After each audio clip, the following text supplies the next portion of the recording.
I once heard Klal Yisrael's Mashkiach and the famous Mirror Maggid Shir Rabbi Yosef Elephant remark facetiously that when we say the words in benching, Harachamon hu yafarneseinu bekavod, please Hashem, give us parnasa in an honorable way so we don't have to resort to knocking on doors, God forbid, for some sustenance, that you can also translate the words that Harachamon, please Hashem, give us yafarneseinu, give us some sustenance bekavod, in the form of honor, because a lot of Torah teachers or rabbis don't exactly become very rich. There ain't that much financial success in the world of being a mechanech.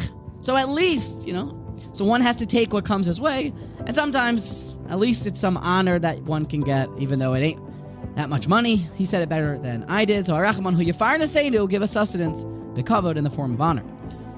Anyway, this is truly the hallmark, it feels like, of Torah greatness.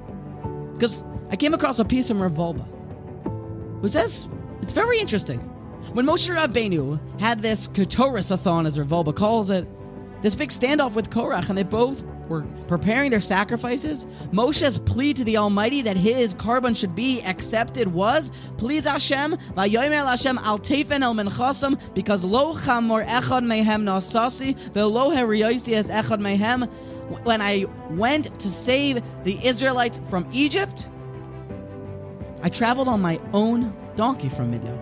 Even though rabbis are very much entitled, the community helps them out and will give them a minivan, but Moshe rode his own donkey because he didn't want to be someone who was perhaps even the slightest bit having negios, the slightest bit perhaps accused of financial impropriety. Moshe Rabbeinu was so exacting, and he had such financial integrity and straightness and exactness that everything had to be done according to halacha. And that was his Hashem Sefasai Tiftach, and then the Shmona Esrei of Hashem, please listen to my carbon because I was good with money. It's a very interesting gemara that tells us that rabbis, tzadikim, like their money. Holy people like their money more than their bodies. And Rashi says because everything is pure and is not stolen, not even a penny. And it's hard to make a buck if you're playing by the rules all the time. And if it is done properly, then you understand that this dollar is from Hashem and it can be used for good things, and it's important. In this day and age, that money moves so quickly. It's very important. And sometimes we don't talk about it, to take the steps to make sure that we're being straight with our money, to separate the meiser, to make sure everyone's paid on time. And Rav Hirsch once remarked that it's a shame that we don't learn the laws of Choshen Mishpat anymore, the laws of money. In fact, he wrote in his will that I was paid every quarter, but since now that I have passed away, make sure to pay the money back and only take what we have. But this is the hallmark of greatness.